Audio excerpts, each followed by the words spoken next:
بسم الله الرحمن الرحيم الحمد لله وحده والصلاة والسلام على من لا نبي بعده أعوذ بالله من الشيطان الرجيم بسم الله الرحمن الرحيم ويجعلون لما لا يعلمون نصيبا مما رزقناهم تالله لتسألن عما كنتم تفترون ويجعلون لله البنات سبحانه ولهم ما يشتهون وإذا بشر أحدهم بالأنثى ظل وجهه مسودا وهو كظيم يتبارى من القوم من ما بشر به أيمسكه على هون أم يدسه في التراب ألا ساء ما يحكمون للذين لا يؤمنون بالآخرة مثل السوء ولله المثل الأعلى وهو العزيز الحكيم صدق الله العظيم. معزز حاضرین، سورہ نحل کی یہ چند آیتیں ہیں جو آپ حضرات کے سامنے تلاوت کی گئی ہیں. ماقبل کی آیات، گزشتہ آیات میں جو کل کی آیات تھیں تلاوت کی گئی تھیں، ان آیات میں اللہ تبارک و تعالیٰ نے توحید کی دلیل پیش کی تھی، اور پھر ایک بار مشرکین سے اور منکرین سے اللہ تبارک و تعالیٰ نے یہ ارشاد فرمائی کہ دنیا کی تمام تر چیزیں، کائنات کی پوری صورتحال اس بات کی شہادت دیتی ہے کہ اللہ ایک ہے، پہلی بات. دوسری بات یہ ارشاد فرمائی کہ اگر تم پر کوئی مسائل پریشانی آتی ہے تو تم الہ وزاری کرتے ہو، اللہ سے مانگتے ہو، اللہ تمہاری پریشانی ختم کر دیتا ہے، تو پھر ناشکرے ہو جاتے ہو، یوں کہتے ہو کہ ہماری پریشانی تو ہمارے دیو دیوتا، ہمارے معبودوں نے ختم کی ہے. اللہ نے اخیر آیت میں پھر ان کی اس کی بات کے اوپر یوں فرمایا کہ چند روز کی زندگی ہے، عیش کے ساتھ زندگی گزار رہے ہو، گزارتے رہو، جلد ہی تمہیں اس کی خبر ہو جائے گی کہ آخر تم حق پر تھے یا نہیں تھے، اور پریشانی کون ختم کرنے والا تھا. تو کل قیامت میں تم رسوائی کا سامنا کرنا پڑے گا. آج کی آیتیں ہیں جو میں نے تلاوت کی ہیں. ان آیتوں میں اللہ تبارک و تعالیٰ نے جو پہلی آیت ہے اس میں اللہ تبارک و تعالیٰ یہ ارشاد فرماتے ہیں کہ جو حق خالص اللہ تبارک و تعالیٰ کا ہے اس کو اللہ کے علاوہ کسی اور کے لیے تجویز کرنا یہ حماقت ہے. یعنی ان آیتوں میں اللہ تبارک و تعالیٰ نے مشرکین کی حماقت کا ایک نمونہ پیش کیا ہے اور ان کی ذہنیت کی کمزوری بتائی ہے کہ ذہنی اعتبار سے کتنے کمزور تھے. جو چیز خالص اللہ کا حق ہے اس کو غیر اللہ کے تجویز کرتے ہیں، اور ایسی چیزیں کہ جو اللہ کی شایع نشان نہیں ہیں اسے اللہ تبارک و تعالیٰ کے لیے تجویز کرتے ہیں. دیکھیے مشرکین کی حماقت، ان کی ذہنیت، ان کی سوچ، ان کی فکر کہ وہ چیزیں کہ جو اللہ تبارک و تعالیٰ کا خالص حق ہے ان کو غیر اللہ کے لیے تجویز کرنا، اور پھر وہ چیزیں جو اللہ کی شایع نشان نہیں ہیں اسے اللہ پاک کے لیے تجویز کرنا. یعنی سمجھیں کہ ہر قسم کی عبادت، پرستش اور اسی طرح سب کچھ اللہ کا حق ہے. بھئی اللہ کے علاوہ کسی اور کے سامنے عبادت نہیں کی جا سکتی، اس کے علاوہ کسی اور کی پوجا نہیں، اور کوئی اس کے لائق بھی نہیں ہے. مگر مشرکین نے کیا طریقہ کار بنا رکھا تھا. پہلی آیت کا میں خلاصہ پیش کر رہا ہوں کہ ان کی اپنی آمدنیاں ہوتی تھیں، اراضی پیداوار جو ہوتی تھی، چونکہ کھیتی وغیرہ اور زرعی وہ کام کرا کرتے تھے، اراضی وغیرہ کی جو پیداوار ہوتی تھی اس میں سے ایک حصہ، ایک مقررہ حصہ وہ اللہ کے علاوہ اپنے معبودوں اور اپنے دیو دیوتاؤں کی نظر اور ان کی نیاز اور بھیٹ چڑھانے کے لیے الگ نکال لیتے تھے. یعنی اپنی آمدنی جو ہو رہی ہے اراضی پیداوار میں سے، اس میں سے ایک حصہ مقرر کیا اور اپنی دیوی دیوتاؤں کے لیے الگ نکال کر رکھ دیا. اللہ تبارک و تعالیٰ اس کو ہی فرماتے ہیں وَيَجْعَلُونَ لِمَا لَا يَعْلَمُونَ نَصِيبًا مِّمَّا رَزَقْنَاهُمْ تَاللَّهِ لَتُسْأَلُنَّ عَمَّا كُنتُمْ تَفْتَرُونَ۔ اور یہ لوگ ہماری دی ہوئی چیزوں میں سے ان کا حصہ لگاتے ہیں۔ کن کا حصہ لگاتے ہیں؟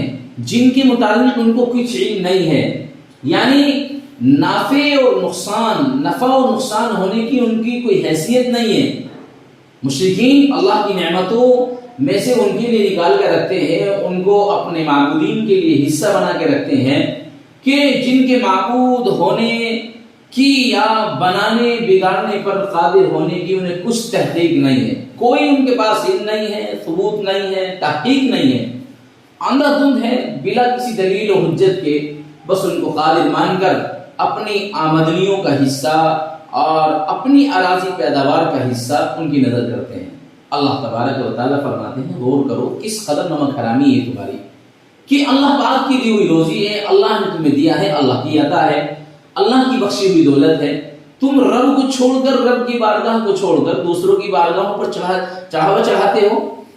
جن کا کوئی حق بھی نہیں ہے اور جنہیں کوئی خبر نہیں ہے اور نہ کسی کا کچھ وہ بنا سکتے اور نہ بگاڑ سکتے، کوئی نفع نقصان ان کے ہاتھ میں نہیں ہے۔ اللہ تبارک و تعالیٰ فرماتے ہیں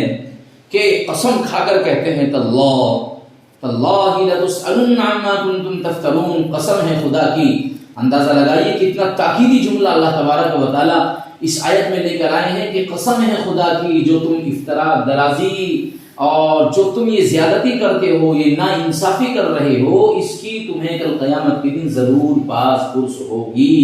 ایسا نہیں ہے کہ یہ چھوڑ دیے جاؤ گے۔ یعنی مشرکین کا عقیدہ یہ تھا کہ زمین و آسمان و کائنات کے خالق اور پروردگار و مالک تو وہ واقعتاً اللہ پاک کی ذات ہے، لیکن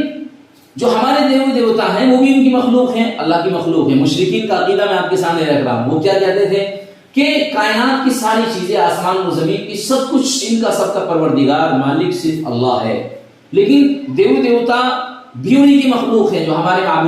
معبود ہیں وہ بھی انہی کی مخلوق ہیں، انہی کے بندے ہیں، مگر انہوں نے اللہ تعالیٰ کی اتنی ریاضت، اتنی عبادت، اور وہ اللہ کے اتنے قریب ہوئے، اللہ کے اتنے پیارے اور چہیتے ہو گئے اپنی عبادت اور ریاضت کے ذریعے سے کہ مشرکین کہتے ہیں ان کو مقام الوہیت عطا فرما دیا اور ایک محدود دائرے میں ان کو تصرف بھی دے دیا گیا، ایسا اختیار بخش دیا گیا، ان کو ایسا کر دیا کہ یہ کہتے ہیں مشرکین کہ وہ ہم کو دیکھتے ہیں، ہماری التجا سنتے ہیں اور ہمارے احوال جانتے ہیں، ہماری کیفیت جانتے ہیں، ہماری مدد کرتے ہیں، لہذا ان کی پوجا اور ان کی نظر و نیاز سے اور ان کو نام پر چڑھاوے چڑھانا اور ان کی نظر ماننا، منتیں مانگنا، لہذا ہم یہ سب کام اس لیے کرتے ہیں کہ ہم اللہ تک ان کے ذریعے سے پہنچ سکتے ہیں۔ اسی عقیدے کی بنیاد پر نظروں کا چڑھانا، منتیں مانگنا اور چڑھاوے چڑھانا اور ان کو مشکل کشائی کے لیے، حاجت روائی کے لیے پکارنا، ان سے دعائیں مانگنا، التجا کرنا، یہ سب کچھ اسی عقیدے کی بنیاد پر تھا مشرکین کا۔ آج بھی بعض طبقے میں ایسے لوگ ہیں جو غیر اللہ کے علاوہ دوسروں کو اپنا مشکل کشا مانتے ہیں، دوسروں کو حاجت روائی کے لیے مطالبہ کرتے ہیں، دوسروں کے نام پر منتیں چڑھاتے ہیں، نظریں مانتے ہیں۔ آج بھی طبقے میں ایسے لوگ موجود ہیں۔ سوچئے ان کی کیسی یہاں اللہ تبارک و تعالی ان کی کیسی نکیر پیش کر رہے ہیں اور کیسا ان کو سمجھا رہے ہیں۔ اللہ تبارک و تعالی نے بہت اچھے طریقے سے سمجھایا۔ خدا کی بندو سوچو، روزی تو ہوئی اللہ پاک کی اور تم نے اس میں شریک بنا لیا دوسروں کو۔ برے اللہ کی عطا ہے، سب کچھ اللہ دے رہا ہے، شریک دوسروں کو بنا رہے ہو۔ لہذا وہ دن دور نہیں ہے کہ تمہاری ان افطرا پردازیوں سے اللہ تبارک و تعالی تم سے ضرور سوال کرے گا، ضرور پوچھے گا، اور تمہارے پاس کبھی افسوس ملنے کے سوا کوئی چارہ بھی نہیں ہوگا۔ اب سمجھے وَيَجْعَلُونَ لِمَا لَا يَعْلَمُونَ نَصِيبًا مِّمَّا رَزَقْنَاهُمْ تَاللَّهِ لَتُسْأَلُنَّ عَمَّا كُنتُمْ تَفْتَرُونَ۔ اور یہ لوگ ہماری دی ہوئی چیزوں میں سے ان کا حصہ لگاتے ہیں جن کے متعلق ان کو کچھ علم نہیں۔ قسم ہے خدا کی تم سے تمہاری افطرا پردازیوں کی ضرور باز پرس ہوگی۔ وَيَجْعَلُونَ لِلَّهِ الْبَنَاتِ سُبْحَانَهُ وَلَهُم مَّا يَشْتَهُونَ۔ یہ دوسری حماقت مشرکین کی۔ دو حماقت کا ذکر فرمایا ہے ان آیتوں میں، ان کی دو جہالتیں ذکر کی گئی ہیں۔ لہذا تفسیر بحر محیط میں ابن عطیہ کے حوالے سے یہی دونوں خصلتیں قرار دی گئی ہیں کہ مشرکین کی دو خصلتیں تھیں۔ اول تو ان کا یہ فیصلہ بالکل برا فیصلہ تھا کہ جو خالصتاً اللہ کا حق ہے اس کو غیر دوسروں کے لیے تجویز کر لینا، اور ساتھ ساتھ ایک ان کی عادت اور یہ تھی کہ وہ اللہ تبارک و تعالیٰ کی جانب ایسی چیزوں کی نسبت کرتے تھے کہ جن کا اللہ کی ذات سے کوئی حق نہیں ہے۔ ایک خصلت ان کی یہ کہ لڑکیوں کو خود عذاب سمجھتے ہیں، خود عار محسوس کا ذریعہ عار کی ذریعہ سمجھتے ہیں، ذلت سمجھتے ہیں، اور پھر اس کی نسبت اللہ تبارک و تعالیٰ کی جانب کرتے ہیں۔ آپ اس کو اس طرح سمجھیں کہ پہلی چیز تو ان کے اندر یہ تھی کہ اگر لڑکی ان کے یہاں پیدا ہو جائے تو اس کو بڑا افسوس کرتے تھے، عار محسوس سمجھتے تھے، ذلت محسوس کرتے تھے، اور اپنے آپ کو ذلت اور رسوائی سمجھتے تھے کہ میرے یہاں بیٹی پیدا ہو گئی ہے۔ لہذا پہلی چیز تو یہی ہے، اور دوسری ان کی حماقت ساتھ ساتھ یہ کہ ان بیٹیوں کی نسبت اللہ تبارک و تعالیٰ کی جانب کر رہے ہیں، اور اللہ تبارک و تعالیٰ کے لیے کہہ رہے ہیں کہ بیٹیاں اللہ کی بیٹیاں ہوتی ہیں۔ سمجھیں، مشرکین کے معبودوں میں جتنی دیویاں تھیں ان کے متعلق ان کا عقیدہ تھا کہ اللہ تبارک و تعالیٰ کی بیٹیاں ہیں دیویاں ہماری۔ اسی طرح فرشتوں کو بھی اللہ تبارک و تعالیٰ اللہ کی جو ہے بیٹیاں قرار دیتے تھے، اور مشرکین عرب میں خاص طور پر ایک قریش کے قبائل میں سے دو قبیلے تھے، بنو خزاعہ اور بنو کنانہ۔ ان میں تو یہ بلا بہت عام تھی، بہت زائد تھی۔ جب ان سے پوچھا جاتا کہ بتاؤ ان کی ماں کون ہے، جب تم ان کو بیٹیاں قرار دیتے ہو ان کی ماں کون ہے، تو بڑے بڑے جنوں کی لڑکیوں کو بتلاتے تھے کہ جن کی بڑی بڑی لڑکیاں ان کی ماں ہیں۔ اس طرح ان کم بختوں نے اللہ تبارک و تعالیٰ کا ناطہ جنوں سے جوڑا، فرشتوں دونوں سے جوڑ کر رکھا، اور دونوں کو کہتے ہیں بیٹیاں ہیں۔ تو یہاں ان کی اس حماقت کو اللہ تبارک و تعالیٰ ان کی ناانصافی کو نمونے کے طور پر پیش کر رہے ہیں۔ لہٰذا اس سے اللہ تبارک و تعالیٰ کے متعلق ان کے جو تصورات تھے اس کی پستی واضح طور پر آ جاتی ہے کہ اللہ تبارک و تعالیٰ کو بھی ایک عام انسان کی طرح اولاد کا محتاج سمجھتے ہیں۔ ساتھ ہی ساتھ یہ بات بھی واضح ہوتی ہے کہ مشرکانہ ذہنیت اللہ تبارک و تعالیٰ کے معاملے میں کس قدر پستی اور نیچے کی ان کی ذہنیت اور سوچ ہے، کس قدر گستاخ ہیں، کس قدر بے حس واقع ہوئی ہے کہ جس چیز کو اپنے لیے موجب عار سمجھ رہے ہیں، جس چیز کو خود اپنا عار کا سبب سمجھتے ہیں، جس کو خود ذلت کا سبب سمجھ رہے ہیں، رسوائی کا سبب سمجھ رہے ہیں، اگر بیٹی پیدا ہو جائیں تو ان کو پریشانیاں ہونے لگیں، لیکن اندازہ لگائیے کس قدر بے حس طور پر یہ بات کہہ رہے ہیں کہ اللہ کی طرف منسوب کر رہے ہیں، اور کوئی قباحت بھی محسوس نہیں کرتے ان بیٹیوں کو جن کو اپنے لیے عار سمجھ رہے ہیں، ان بیٹیوں کو اللہ کی طرف نسبت کر رہے ہیں۔ اللہ تبارک و تعالیٰ نے اس آیت پاک سے عورتوں کی جنس کے بارے میں، یعنی جو جاہلیت کا عرب کے جاہلیت کا تصور تھا اس کا پورا اندازہ ہوتا ہے۔ ان کے یہاں زیادہ سے زیادہ عورت کے لیے حقیر سمجھتے تھے، اور اسی طرح بعض وہ قبائل تو جنہیں اپنی نسلوں پر ان کے شرف ہونے کے گھمنڈ تھا، لڑکی کے باپ ہونے کو اپنے لیے ذلت سمجھا جاتا تھا، اسی لیے یا تو مار ڈالتے تھے یا پھر اپنے ہاتھ سے زندہ گاڑ دیتے تھے۔ اس آیت پاک میں ان کی اس گمراہی کا ابطال کیا گیا ہے، اور اسلام نے صرف بیٹیوں کی ان کی جو بیٹیاں ہیں ان کو خالص اسی کے اوپر رسم نہیں مٹائی۔ اسلام نے صرف یہ نہیں، اسلام نے ان کی اس کو ذہن کو بھی صاف کر دیا، بلکہ یعنی اسی کے اوپر ابطال نہیں کیا اسلام قرآن کریم نے کہ بھائی بیٹیوں کی ان کو زندہ دور دفن کر دیا جائے، بلکہ اس کے ساتھ ساتھ ان کی ذہنیت کو بھی مٹایا، اور جتنے مظالم کر رہے تھے اس کی طرف اللہ تبارک و تعالیٰ نے اس آیت کے اندر ذکر فرمایا، اور یہ فرمایا کہ دیکھیے مرد اور عورت کا جنسی اختلاط کسی بھی فضیلت اور محرومی کی بنیاد نہیں ہے، دونوں اللہ تبارک و تعالیٰ کے یہاں بحیثیت انسان کے درجہ رکھتے ہیں، اور دونوں کے لیے ہر طرح کی فضیلتوں کی راستے کھلے ہوئے ہیں۔ لہذا تم بیٹے اور بیٹیوں میں تفریق پیدا کر دینا، دونوں جنسوں کے اندر فضیلت اور غیر فضیلت کا اپنا معاملہ پیش کر دینا، یہ افضل غیر افضل سمجھنا، یہ تمہاری نادانی ہے، یہ تمہاری بے وقوفی ہے۔ اللہ نے اس ذہن کو بھی ان کے ختم کر دیا۔ اب یہ سمجھ لیجئے کہ پہلی بات تو کہ یہ اولاد ہی اللہ تبارک و تعالیٰ کی نہیں ہے، اور پھر ساتھ ساتھ یہ ان اولاد کی بیٹیوں کی نسبت اللہ تبارک و تعالیٰ کی جانب کر رہے ہیں کہ جس کو خود ہی اپنے لیے عار محسوس کر رہے ہیں۔ واضح طور پر اللہ تبارک و تعالیٰ نے ارشاد فرما دیا کہ دیکھیے گھر میں لڑکی کے پیدا ہونے کو مصیبت اور ذلت اور رسوائی کا سبب نہیں سمجھنا چاہیے، یہ کفار کا عمل ہے، جس طرح یہ مشرکین اور کفار سمجھتے تھے بیٹیوں کے پیدا ہونے پر۔ تفسیر روح البیان میں ہمارے شرح یہ بات لکھی گئی ہے کہ مسلمان کو چاہیے کہ لڑکی پیدا ہونے سے زیادہ خوشی کا اظہار کرے، تاکہ اہل جاہلیت اور زمانے جاہلیت کے لوگوں کا جو فائدہ اس پر رد ہو جائے۔ اور ایک حدیث میں تو اللہ کے نبی علیہ السلام نے فرمایا کہ وہ عورت مبارک ہوتی ہے جس کے پہلے پیٹ سے لڑکی پیدا ہو جائے۔ قرآن کریم کی آیت ہے پڑھی، یَهْبُ لِمَن يَشَاءُ إِنَاثًا وَيَهْبُ لِمَن يَشَاءُ الذُّكُورَ۔ اس میں بھی اناث کو اللہ تبارک و تعالیٰ نے مقدم کیا ہے، لڑکی کے معاملے کو اور لڑکی کے ذکر اللہ تبارک و تعالیٰ پہلے ذکر کر رہے ہیں۔ تو عزیزو، یہ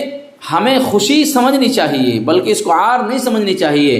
قرآن کریم کی آیت بھی اس بات کی گواہی دیتی ہے، لہذا اشارہ مل رہا ہے، اس طرف پایا جاتا ہے کہ پہلے پیٹ سے لڑکی پیدا ہونا افضل ہے۔ اور ایک حدیث میں ارشاد ہے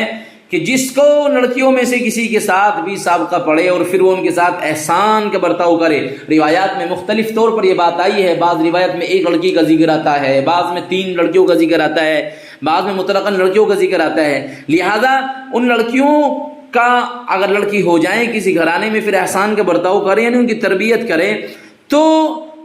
وہ لڑکیاں اس کے لیے جہنم کے درمیان پردہ بن کر حائل ہو جائیں گی، جہنم میں نہیں جانے دیں گی۔ خلاصہ یہ ہے کہ لڑکی کے پیدا ہونے کو برا سمجھنا یہ جاہلیت کی بری رسم ہے، مسلمانوں کو اس سے اجتناب کرنا چاہیے، اور اس کے بالمقابل جو اللہ کا وعدہ ہے اس پر مطمئن اور انسان کو مسرور ہونا چاہیے۔ لہٰذا بیٹیوں کو خوشی اور نعمت کا ذریعہ سمجھنا چاہیے۔ ان آیت میں ان کے اس عقیدے کا ابطال اللہ تبارک و تعالیٰ نے کیا ہے۔ اب ترجمہ سنیں، وَيَجْعَلُونَ لِلَّهِ الْبَنَاتِ سُبْحَانَهُ وَلَهُم مَّا يَشْتَهُونَ، اور اللہ تعالیٰ کے لیے بیٹیاں تجویز کرتے ہیں، اللہ کی ذات پاک ہے اور اپنے لیے چاہتی چیز یعنی بیٹے، اور جب ان میں سے کسی کو عورت یعنی بیٹی کی خبر دی جائے تو سارے دن اس کا چہرہ بے رونق رہے اور وہ دل ہی دل میں گھٹتا رہے۔ جس چیز کی اس کو خبر دی گئی ہے اس کی عار سے لوگوں سے چھپا پھرے، لوگوں سے چھپتا پھرے کہ آیا اس کو ذلت پر لیے رہیں یا اس کو مٹی میں گاڑ دیں۔ الا ساء ما يحكمون، خوب سن لو ان کی یہ تجویز بہت بری ہے۔ بیٹیاں اگر ان کے یہاں پیدا ہو جائیں تو گھر سے نکلنا اپنے لیے عار سمجھتے تھے، اور یوں سمجھتے تھے کہ بیٹیاں ہمارے گھر میں آ گئی ہیں، بیٹی ہمارے گھر میں پیدا ہو گئی ہے۔ اب ایک ہی ادھیڑ بن میں رہتے تھے، ایک ہی سوچ اور فکر میں رہتے تھے، یا تو اس عار کو، اس شرم کو، اس ذلت کو باقی رکھوں، صبر کرتا رہوں اس کے اوپر، یا پھر یہ ہے کہ جلد ہی اس کا خاتمہ کر دوں، اس کو مار کے زمین میں دفنا دوں، یا پھر اس کو زندہ درگور ہی کر دوں، زندہ ہی اس کو زمین میں دفن کر دوں۔ یہ اس ادھیڑ بن میں رہتے تھے مشرکین عرب کا، اور زمانے جاہلیت میں یہ حال تھا۔ اللہ تبارک و تعالیٰ نے ان کی بہت اچھی طریقے سے اس آیت میں ان کی عادت اور ان کی اس حماقت کا ذکر فرمایا ہے کہ ان لوگوں کے یہاں اگر بیٹیاں پیدا ہو جائیں تو چھپاتے ہیں، چھپا پھرتے ہیں، ذلت اور رسوائی کو لیے پھرتے ہیں، اور اس ادھیڑ بن میں لگے رہتے ہیں کہ اس کو مٹی میں گاڑ دیں۔ اللہ فرماتے ہیں الا ساء ما يحكمون، خوب سن لو ان کی تجویز بہت بری ہے۔ للذین لا یؤمنون بالآخرۃ مثل السوء وللہ المثل الاعلی وهو العزیز الحکیم، ان کی بری، جو لوگ آخرت پر یقین نہیں رکھتے ان کی بری حالت ہے، اور اللہ تعالیٰ کے لیے تو بڑی اعلیٰ درجے کی صفات ثابت ہیں، اور وہ بڑے زبردست ہیں اور وہ حکمت والے ہیں۔ یعنی ایک کلی ضابطہ بیان فرما دیا اللہ تبارک و تعالیٰ نے کہ اللہ کے لیے اولاد کا تجویز کرنا یہ خود غلط ہے۔ اب مشرکین جنہیں آخرت پر یقین نہیں، اللہ فرماتے ہیں بری حالت انہی کی ہے، وہی اولاد کے محتاج ہیں، دکھ اور ضعیفی اور اپنی کمزوری اور اپنے اسباب کے لیے وہی اولاد کے محتاج ہوتے ہیں، وہی لڑکوں کا سہارا چاہتے ہیں۔ لہذا جتنے نقص اور عیب کی نسبت ہے انہی کی طرف مناسب ہے، اللہ کی طرف ان کی صفات کی نسبت کرنا جو یہ کر رہے ہیں اللہ کی شان رفیع کے منافی ہے۔ ان کے لیے تو وہی صفات ثابت کی جا سکتی ہیں جو اعلیٰ سے اعلیٰ اور بلند سے بلند ہو، اللہ اولاد کے محتاج نہیں ہے۔ صاف طور پر اللہ نے فرما دیا قل هو اللہ احد اللہ الصمد لم یلد ولم یولد ولم یکن له کفوا احد۔ نبی جی آپ ڈنکے کی چوٹ پر اعلان کر دیجئے کہ رب تنہا ہے، یکتا ہے، اور وہ ایسا بے نیاز ہے کہ اس کو کسی کی ضرورت نہیں ہے۔ لم یلد ولم یولد ولم یکن له کفوا احد، نہ وہ کسی سے جانا گیا ہے، نہ اس کو کسی نے جانا ہے، نہ اس کی کوئی اولاد ہے، وہ تنہا ہے اور یکتا ہے، لہٰذا آپ صاف طور پر اعلان کر دیجئے۔ تو اس آیت میں اللہ فرماتے ہیں ان کا اللہ کی طرف نسبت کرنا یہ ان کی نادانی ہے، بے وقوفی ہے۔ اللہ کی طرف تو اعلیٰ درجے کی صفات کی نسبت کی جائیں جو اعلیٰ درجے کی، اللہ بڑے زبردست ہیں اور اللہ حکمت والے ہیں۔ للذین لا یؤمنون بالآخرة مثل السوء وللہ المثل الاعلی وهو العزیز الحکیم۔ جو لوگ آخرت پر یقین نہیں رکھتے ان کی بری حالت ہے، اور اللہ تعالیٰ کے لیے تو بڑے اعلیٰ درجے کی صفات ثابت ہے اور وہ بڑے زبردست اور حکمت والے ہیں۔ اللہ تعالیٰ عمل کی توفیق عطا فرمائے۔ وما علینا الا